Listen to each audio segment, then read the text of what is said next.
And it's so great to see all your faces here. That's just looks so wonderful. And let me wish you a very happy Nuclear Ban Day, because today, July 7th, is the 3rd anniversary of the UN General Assembly finalizing and adopting the Treaty on the Prohibition of Nuclear Weapons, this wonderful treaty. And it now has 81 signatories, 38 states parties, so it is on the way to entering into force. But today also, July 7th, is the 15th anniversary of the extremist bombings of London. That is also something that I just wanted to commemorate, because one of the, as well as some of the tubes, the number 30 bus, which was my local bus in Hackney, was bombed, and a lovely young woman who worked in the local co-op bank was killed by that bomb. And there's a bit of a connection there too. And then the third thing I want to pay tribute to is that it's actually the birthday today of one of our best feminist disarmament analysts, called Ray Atchison. She got to celebrate her birthday on Nuclear Ban Day. And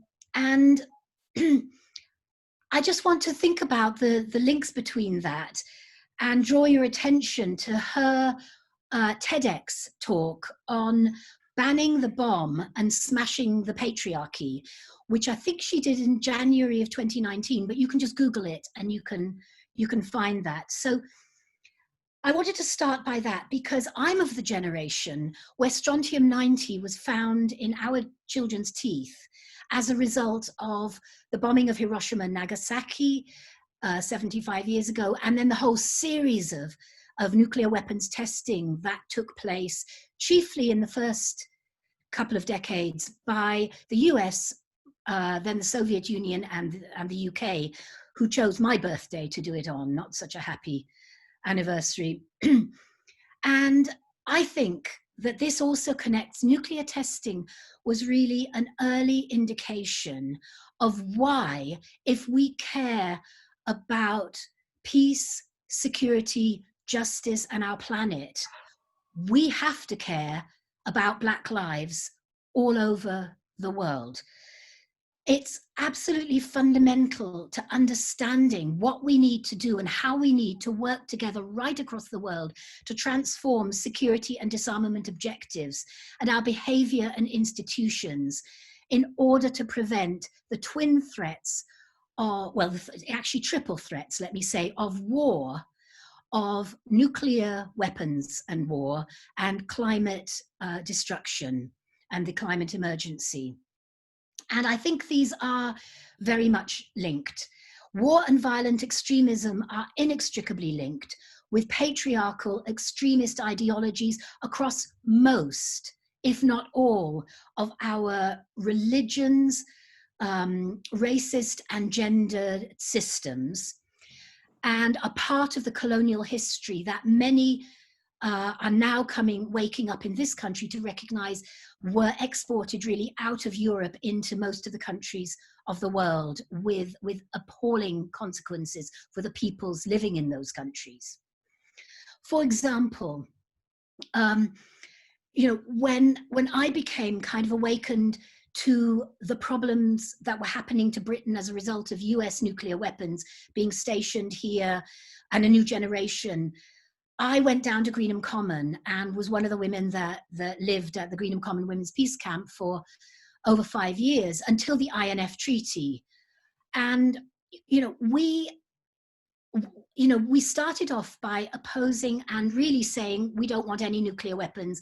And, we were triggered, I think, by the fear of nuclear war and the fact that so many militarists was talking about nuclear war in Europe, but between the US and the Soviet Union.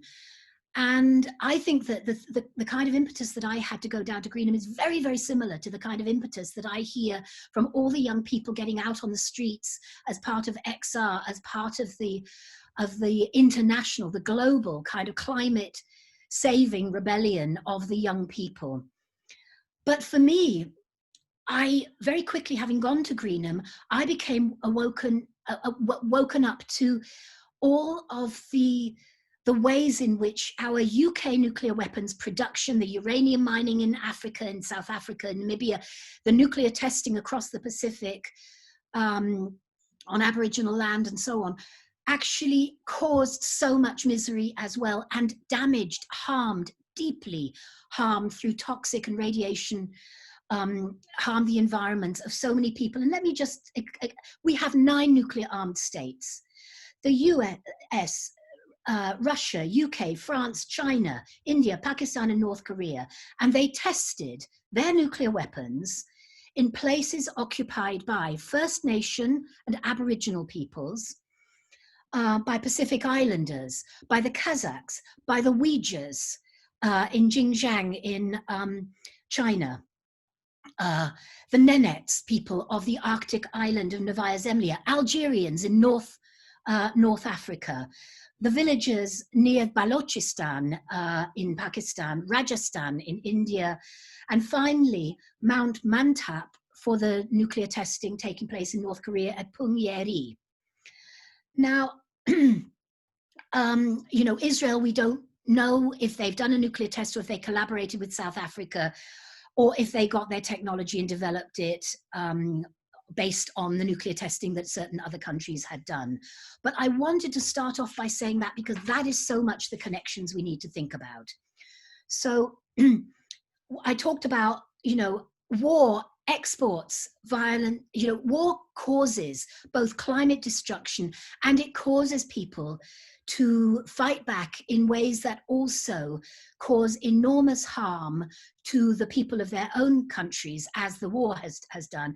And so we see that this violent extremist bombing on 7/7 15 years ago was actually a direct product, if you like, of the Blair-Bush war on Iraq, Afghanistan, and how that spread.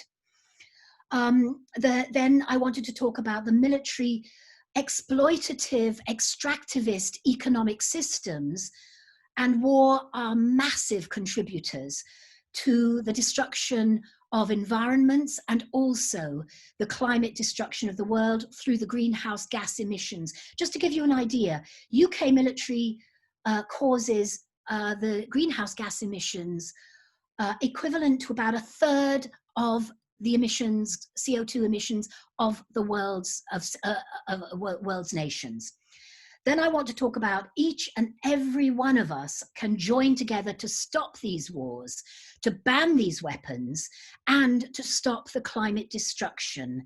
And the TPNW is my kind of celebratory. I used to be able to say the INF Treaty was something that came out of our feminist, humanist, humanitarian, nonviolent direct activism at Greenham Common in the 80s. And I carried that through my life and through my work, as I know many others have done so. But the culmination of the work that we did with ICANN was this treaty. And this treaty, if you read the preamble, and you can get that online, you hear on the 4th paragraph about the catastrophic consequences of nuclear weapons which cannot be adequately addressed. They transcend these national and nationalist borders. They pose grave implications for security, human survival, the environment, socio-economic development, the global economy, food security, and the health of current and future generations. And they have a disproportionate impact on women and girls, including as a result of ionizing radiation. That's one paragraph in the preamble. Now, this treaty, building on that preamble that also recognizes Indigenous people and the Hibaksha, it bans the use and threat of use of nuclear weapon and all of the specific activities that lead to anyone being able to acquire, produce, test, deploy, station nuclear weapons.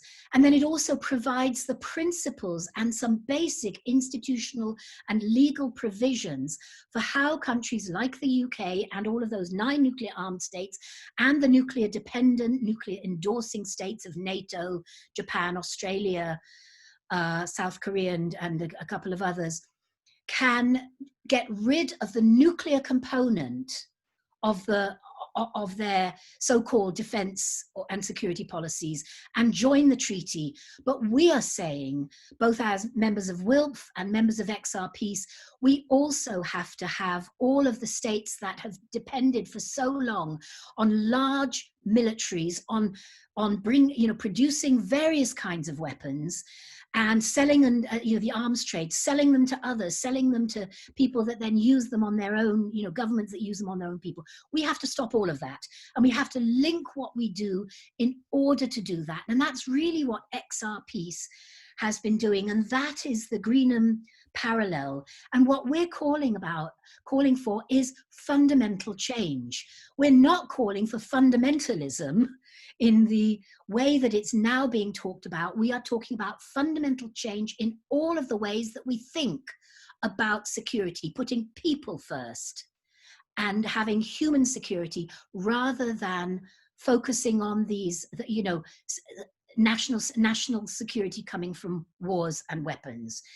So the final thing I want to say is, we can't do it without everyone. It needs everyone. We need every person to be an activist, analyst of how this affects their own lives and the lives of the people in their own countries, and also to be analytical activists and activist analyzers, and we have to make the personal part of the political in everything we do. And I'll leave it there, but I'm looking forward to your questions and any comments that any of you might want to ask. Thank you very much. And I mean, the last quote there, making the personal political, I think it's the very core of what WILPF members and WILPF activism tries to do. So that's very much bang on the on what we're trying to do, and also through these series to trying to really make the connection between what we experience in our daily lives and how we can influence activism policies and the private sector on these matters. So thank you very much for that. Our next speaker, also a WILPF member, she is Janet Fenton, who's a Green Quaker feminist active in WILPF, the Trident Ploughshares and XR Peace Council. She is the vice chair of the Scottish Campaign for Nuclear Disarmament. You might know it as CND. And she is the liaison for the ICANN in Scotland. She's also a founding member of Secure Scotland, seeking alternatives to post-colonial patriarchal, violent and racist ideas about security. Janet, over to you. Okay, thank you very much. And thanks, Rebecca, for just the great reminder of those stories and that wonderful day 3 years ago when we banned the bomb. And I think that my point of entry into all of this was through nuclear disarmament, but I think it probably goes back to something about family values in my family, which are maybe wasn't so traditional, but the idea of internationalism was something that was important. As someone growing up in the aftermath of the Second World War and listening to the stories of how that shouldn't happen again, and listening to the Nuremberg trials, and with my older sister going to a poetry reading where somebody was interspersing their poetry with stuff from John Hersey's book about the impact of the weapon that was used in Hiroshima. And I mean, I think I was about 12 or 13 at that point, and I went home and asked my dad when the Americans were going to be taken to Nuremberg and put on trial for doing that. And it's a view I haven't really changed my mind about since, I have to say. But it took me down an interesting path. And as Rebecca has so clearly pointed out, all of these things are so interleaved and interlinked. And I became a nuclear disarmament campaigner at that point, and it has led me wonderfully into all sorts of other avenues. I wasn't at Greenham. My first arrest was actually at the Holy Loch when, again, I was still a teenager and underage for that kind of thing. And I went along thinking that the Committee of 100 were a bit disreputable, really, and they should behave politely and explain to the politicians what was required, and it would all change. That was my view. And then I got to the Holy Loch and saw people being dragged off the pier, and somehow I felt I knew which side I should be on, so I sat down. I didn't get processed. I got taken up the hills and let loose to find my own way home, which was probably just as well, because I don't think my parents would have been very pleased if they'd known anything about it. But I did that with, I mean, I had no non-violence training. I didn't know what I was about. I didn't know what I was meant to be doing. I didn't really fully understand. If I'd stopped and thought about it, I probably wouldn't have done it. And I often think, what is it that prevents us from taking action when we feel so strongly that we know what side we're on? And in that case, it would have been inhibition about my parents, but there are other probably more significant reasons, and we can strip those away and actually work with them. So it's a good question. But anyway, I mean, I as I say, I wasn't at Greenham because I was living in Ireland at that point, and waking up to the fact that the BBC News wasn't impartial, and standing alongside people that were absolutely in despair about the situation that was taking place in the north. And the only thing that I didn't know enough to have a view initially of the politics, but I did understand very clearly the complete intransigence of the British government, and that in no way were they attempting to resolve a problem, but they were just swinging the lead. And that was the opening of my eyes to the fact that a lot of the time, it's not that we can't have the argument, it's that we're not allowed to have the conversation that we want to have. And for me, that was a very important thing in terms of the Women's International League for Peace and Freedom, because with WILPF, there is, from going right back to the history of WILPF and the initial efforts to try and prevent the carnage that was the First World War, there was the idea that you could resolve conflict non-violently, that you could do it through discussion, that what was important was to communicate the lived experience of people that were at the rough end of conflict, and communicate that at the highest possible diplomatic level. And WILPF continues to do that, and I think that's very important. And for me, that seems to marry up what we're trying to do nowadays, which is to see that there is a better way to resolve transnational conflict, and even the whole existence of borders and what they actually mean, and where does our security lie? Does it lie in borders between states that are controlled by patriarchal forces, and usually racist patriarchal forces at that? Or is there a need for us to somehow find a way to share the Earth's resources in an equitable and helpful way, and to support the planet on which we depend? So that is really why I'm still part of WILP, because I believe that.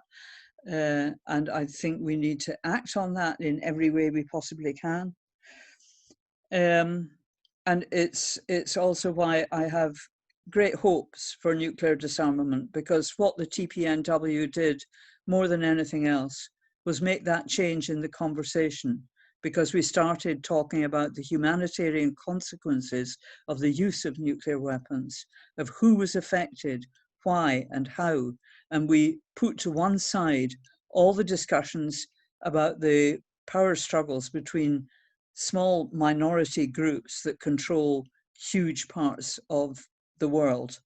In other words, the Security Council governments, and started to actually listen to what leaders in small nation states that would be affected by the use of these weapons, and to build on that conversation.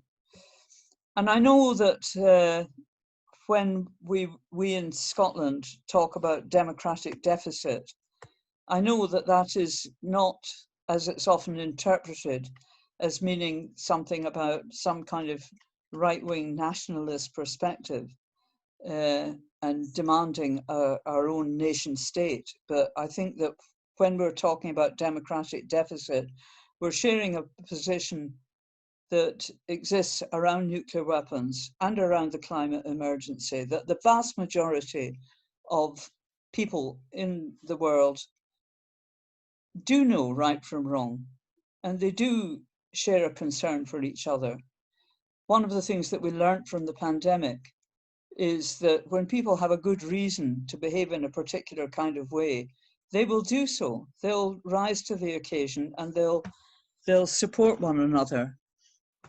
And so I think it's absolutely vital that within WILP, within the XR and its partner organizations within the nuclear disarmament campaigning world, that we recognize that all of these problems are integrated, fragile governments, lack of water, human migration, all of these things are caused in part by climate change and are caused almost exclusively by human behavior, wrong human behavior. We can change that. And it absolutely needs to be changed, because otherwise we're going to burn up the planet, or we're going to blow ourselves up, or we're going to do both of these things, because the existence of nuclear weapons creates the kind of government structures and the kind of sharing of resources or not sharing of resources that leads to overdependence on fossil fuels. And it also leads to increased conflict and a greater likelihood of the use of nuclear weapons. Any nuclear weapons use will irreversibly put back any good measures that are taken to deal with the climate emergency to a point that will be irredeemable. So we've got to get all of this right. And the first way we've got to do that is by changing the conversation. And sometimes the only way you can change the conversation is through direct action.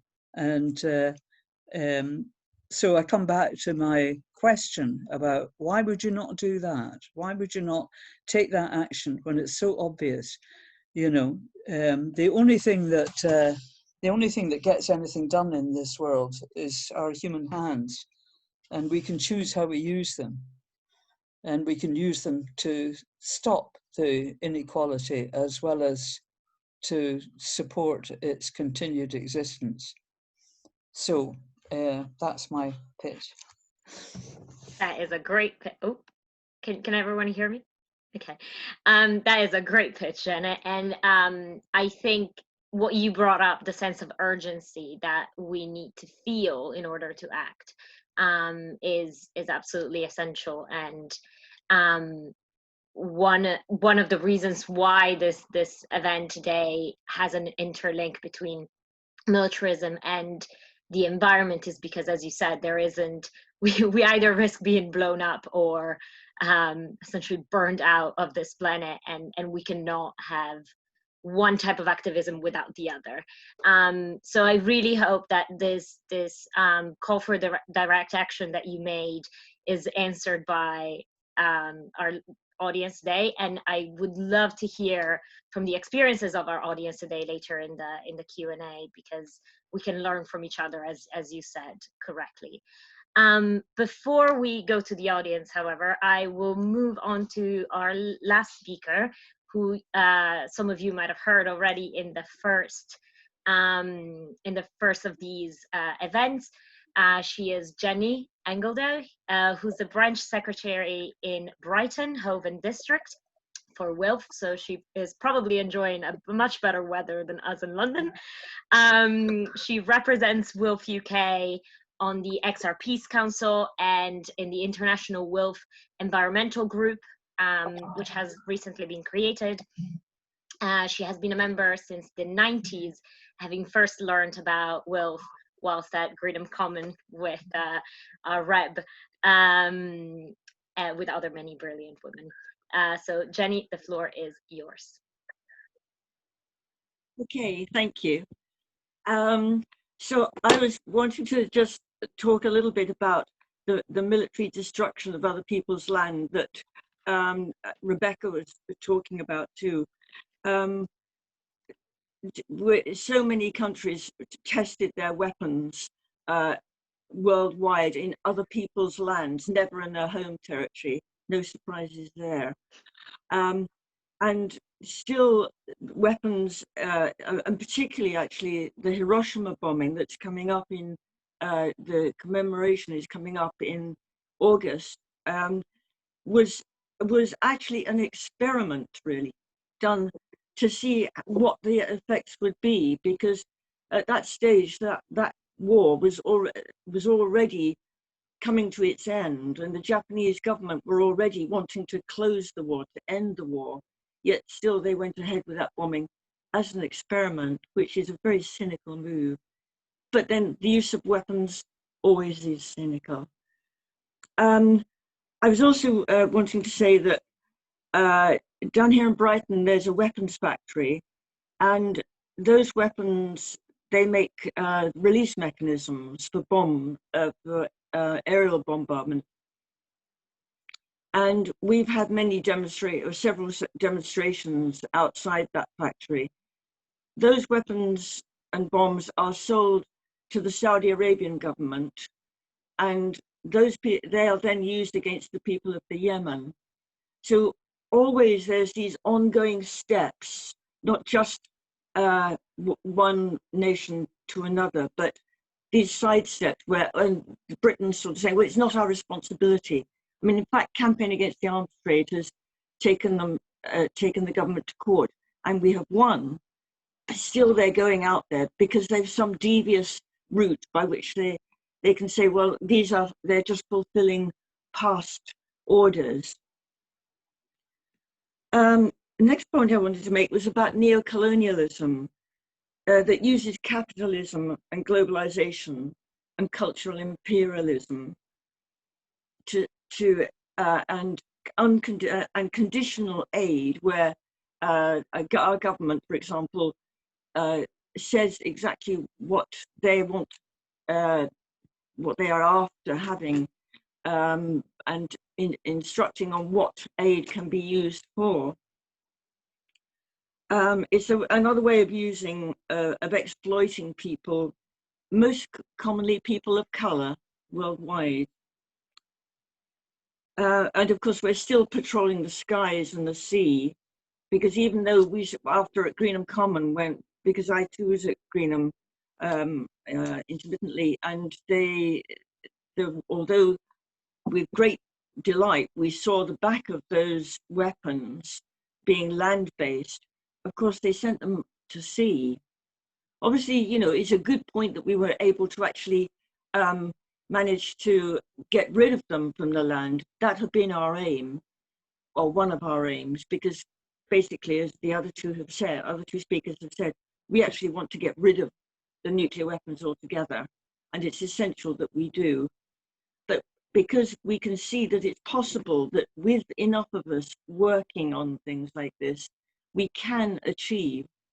For example, there's a coal mine that was going to be expanded in the north of England, and enough of a campaign was raised to prevent that expansion, and it succeeded. In fact, there's another coal mine that the company are wanting to build, and there's I supplied the information to Cecilia because there's an information website for people to object to that, because the cynicism that our government has, saying that they're actually doing what the Paris Accord said, the Paris Agreement, where they'll actually reduce the carbon footprint, but they're not reducing it, they're offsetting.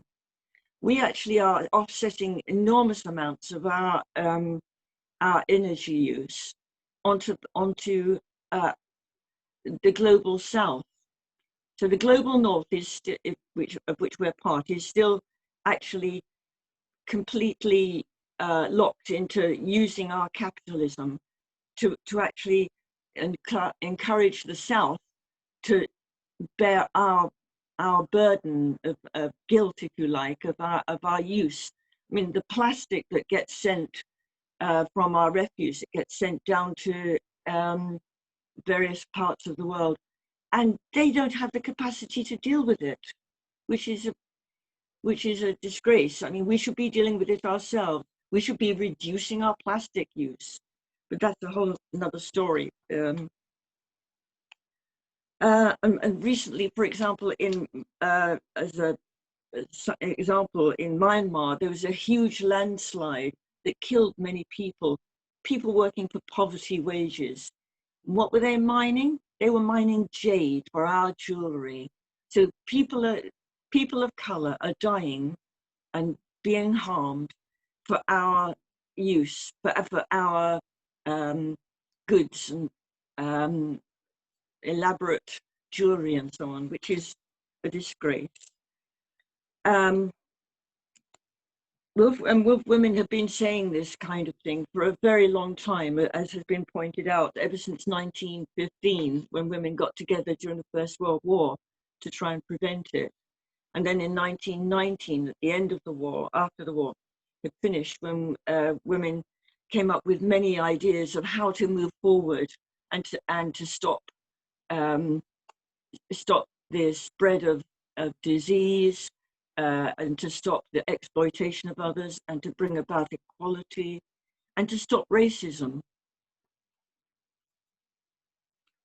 Now then, XR Peace has been, as you know, that we were supposed to have some training that we're organising, so that we could actually take part with confidence at the up-and-coming XR Peace when it's located in London, which is supposed to be going to happen, all being well, at the end of August, moving into September.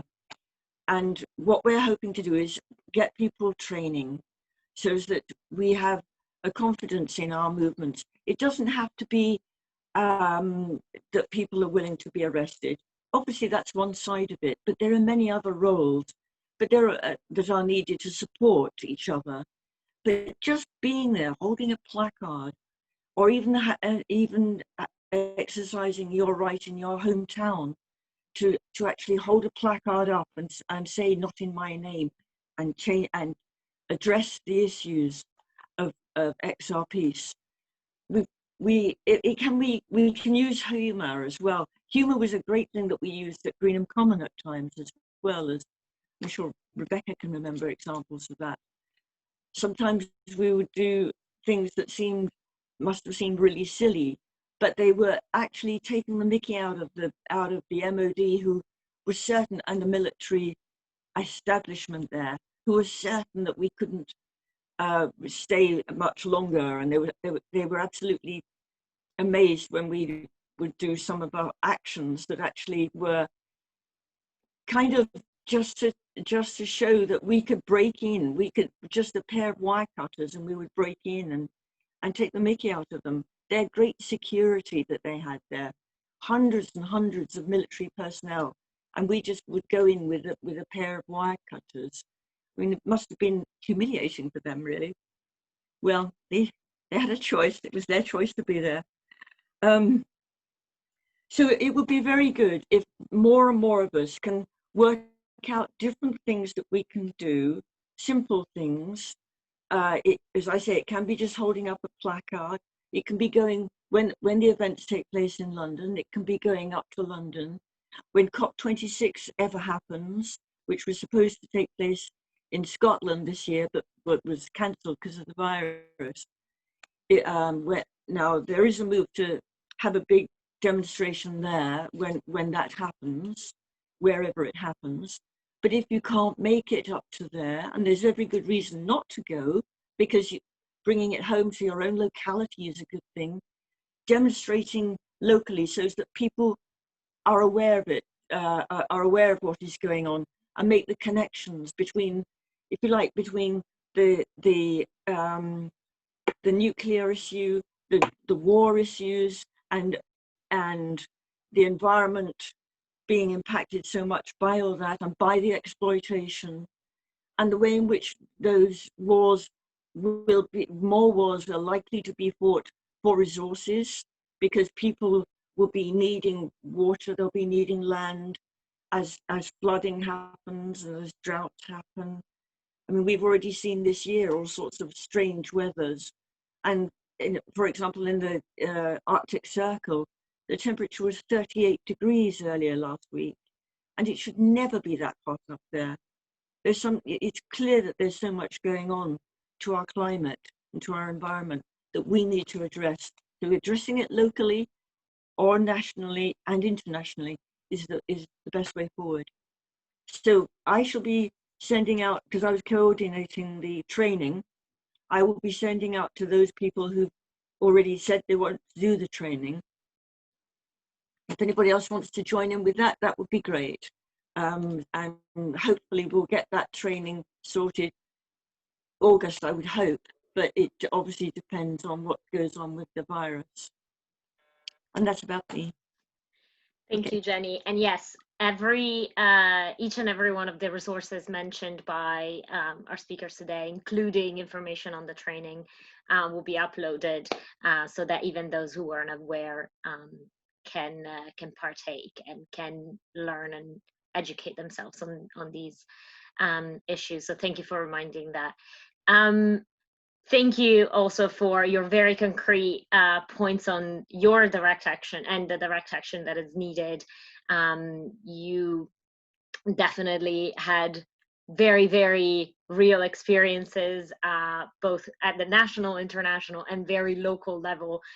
Jenny, if you follow us on Twitter, Jenny is always putting placards, putting her actions in, putting her words into action. With this, from the simplest direct action, which is exactly putting the placard up on the window, to leading us in the XR Peace Council. So thank you for that, Jenny. I would now open the floor for questions. I have seen many comments in the chat. I've seen a couple of questions. So I will go to Ross first, and feel free to unmute yourselves and ask your questions directly, please. So just introduce yourself and go ahead with your question, Ross. Hi everyone, thank you all speakers. That was very inspiring to hear. Happy Nuclear Ban Day. I wanted to ask how you consider, how useful and relevant to the issues raised today do you consider the campaign for an international law against ecocide? I know that WILP UK supports the campaign. I'm interested how you might see it integrated with current campaigning. Thanks. Anyone would like? Yeah. Hi, thank you, Ros, for that question. I was a great supporter in the early days, and I think that that simply raising the issue that there needs to be a law, that an international law that prohibits ecocide is really worth doing. And you know, we can bring it in all kinds of different ways. I would still, you know, I think it's at the moment still, it's one of those things that's about changing the conversation, as Janet particularly talked about, ICANN having done, to actually talk about ecocide as something that is, and actually to recognize that ecocide takes place in parallel with genocide. You know, ecocide, you know, destroying the entire planet is is genocide on a massive scale, and the causes of the ecocide that is happening, particularly from nuclear weapons threats from wars, and particularly climate and environmental destruction of, you know, the seas, the rivers, the you know, the forests, the rainforests on which we all depend, you know, the environment of everybody, actually. So I would like to see the law on ecocide and the law on genocide actually being recognized to be interconnected, because otherwise the danger is that you go off into, and I have to say, I was actually concerned rather than celebrating that France has now decided to, that Macron, I think, has made some kind of a commitment to take the law of ecocide forward, because we have to look at the fundamental ways in which the power structures of our systems actually work. So in the name of, you know, what was it called? R2P, something to protect, responsibility to protect.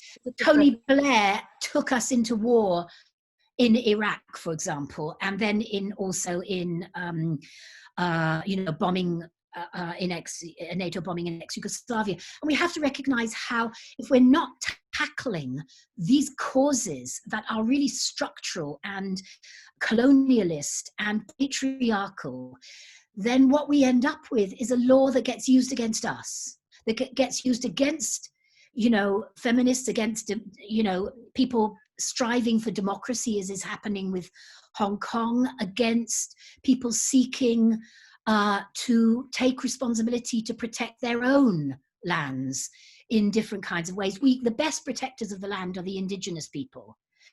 So the law on ecocide has got to be connected in with all those other laws that really outlaw genocide, and it also has to be identified as to how it will be implemented, to provide resources and real power at the local level to implement any kind of international law on ecocide. Without that, it will simply be more of, you know, environmentalists or you know, right-wing environmentalists, if you like, or others who believe they know better, which is mostly, you know, has historically, at least in the last 1,000 years, been people by and large from, you know, white and European peoples, who then impose that notion on others in a way that actually takes power away from them, takes control away from them. You know, all of these things, it's like with sanctions. Sanctions end up working in the favor of the warlords in countries that are sanctioned, and not the people. So we have to be really careful. So yes, please carry on working against ecocide. Please carry on working for law on ecocide, Ros, and in every way you can. But let's be very careful to constantly connect it up with who has the power, who has the responsibility, and who needs to have the power, resources, and responsibility to actually make the fundamental changes that would make ecocide actually something that does not happen. Thank you. Can I just come back with one thing I wanted to flag up? other questions first?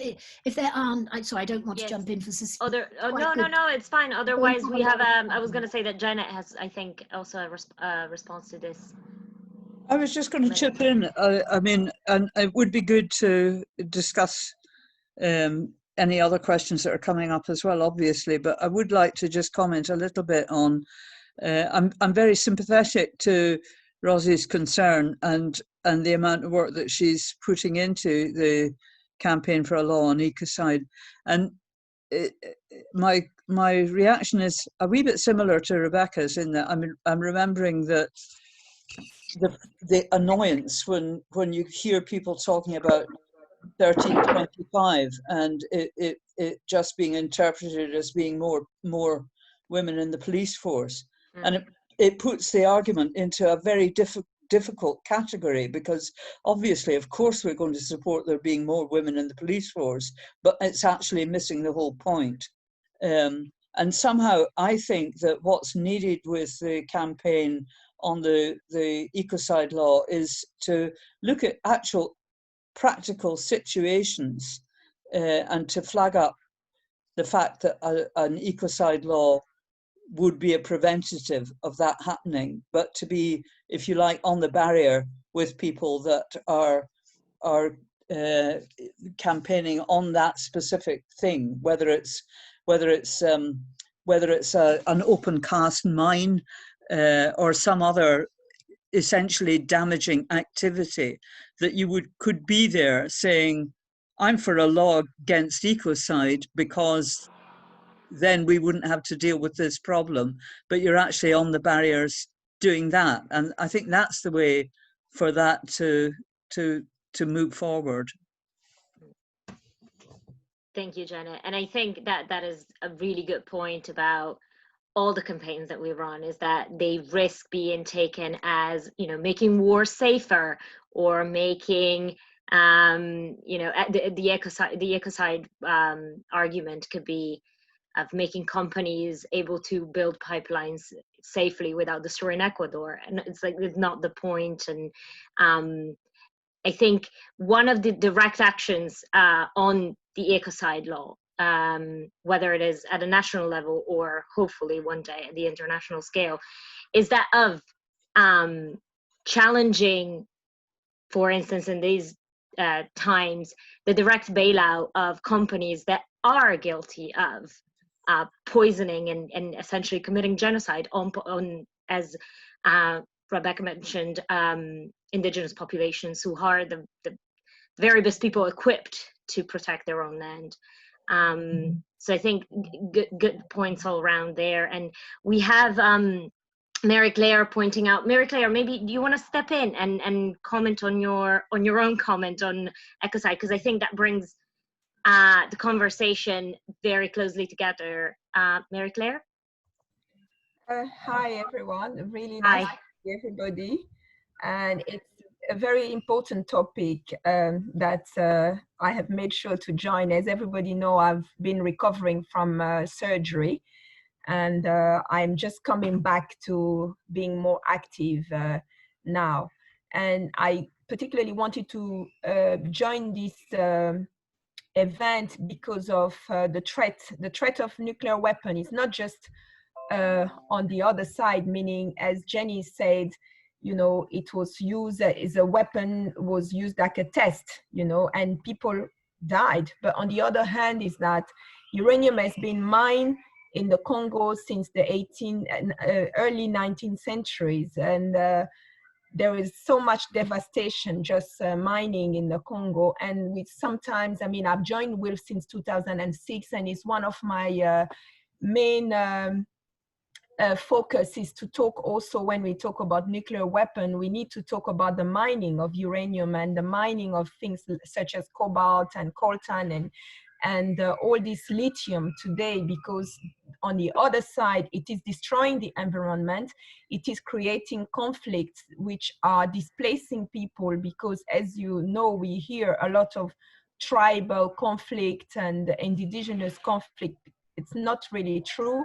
Most of those conflicts are actually sponsored by those companies. As Cecilia said just now, most of those companies, multinational corporations who are actually benefiting from weapon, the sales of weapons, the sales of mobile phone. Nobody's calling them to justice. There's the International Criminal Court there, but we hear some individual so-called warlords, but who are financing them, who are, you know, providing the arms. So this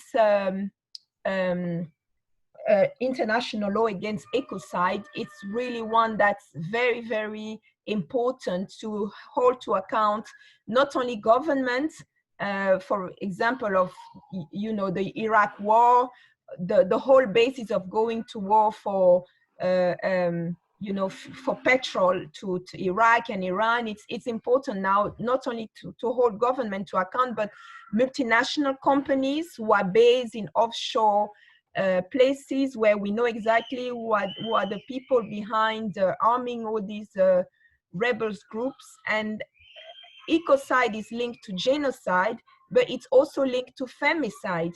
As you know, in many parts of Africa, or particularly in the Great Lake region where things are happening, women are the ones who are farming the land, and they are still trying to, they are the circle of their community. They are the one providing food for their children, and they are targeted. Many of them don't own arms, but they are being used, you know, in this war, and they have no say in the future. So it's a great link to put ecocide, genocide and femicide in the work that we're doing. So I encourage all of us to support strongly this law, this international law on ecocide. Thank you.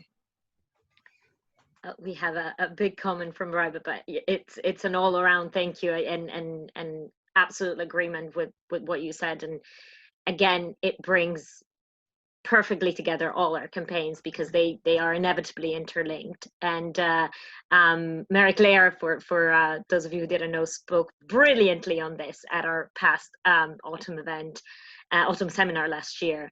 And so she brought her expertise on that. And I again, thank you very much for all the work that you do, both in the UK and back in the Congo. Is anyone else wanting to chip in? I don't see any other comments in the chat, but I am aware that you might have. Hi. Hello, hi Ray. Hi. Thank you everybody for those inspiring contributions. And yes, we're so conscious, Mary Claire, of the problems of uranium mining. Thank you for your contribution.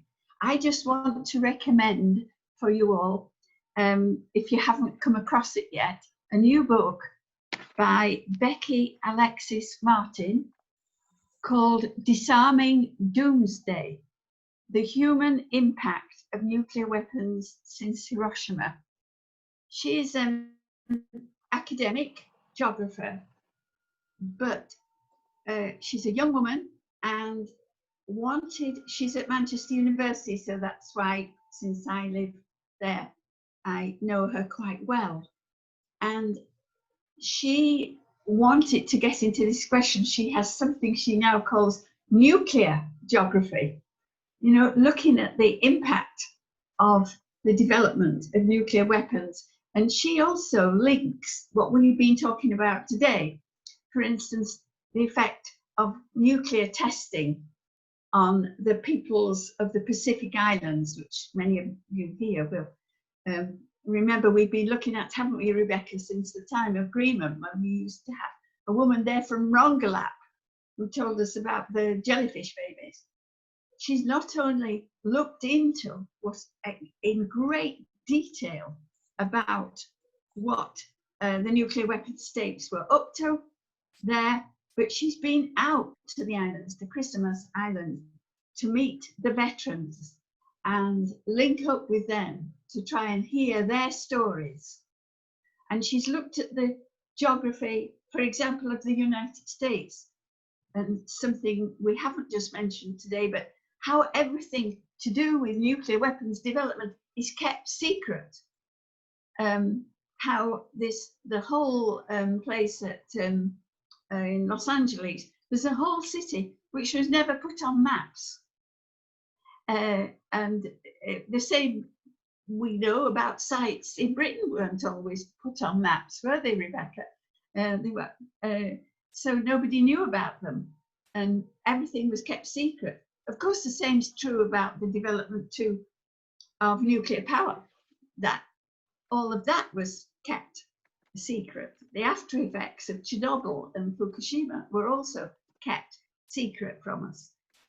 So I do recommend the book because she goes into such detail, and she's actually just won a prize for it as I've forgotten what the name of the prize is, but for a first book by somebody.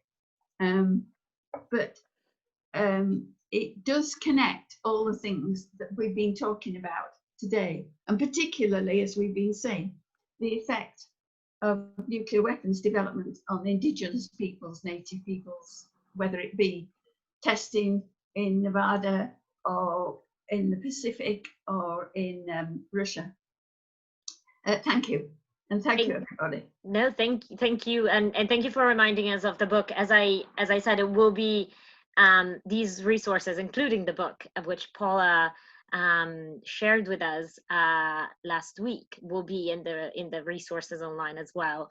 But thank you for reminding that. And if anyone wants to find the link right away, it's in the chat. So I'm afraid we have run out of time, and I'm very aware that this conversation doesn't need just an hour, but it needs days and months. And but this was a good start.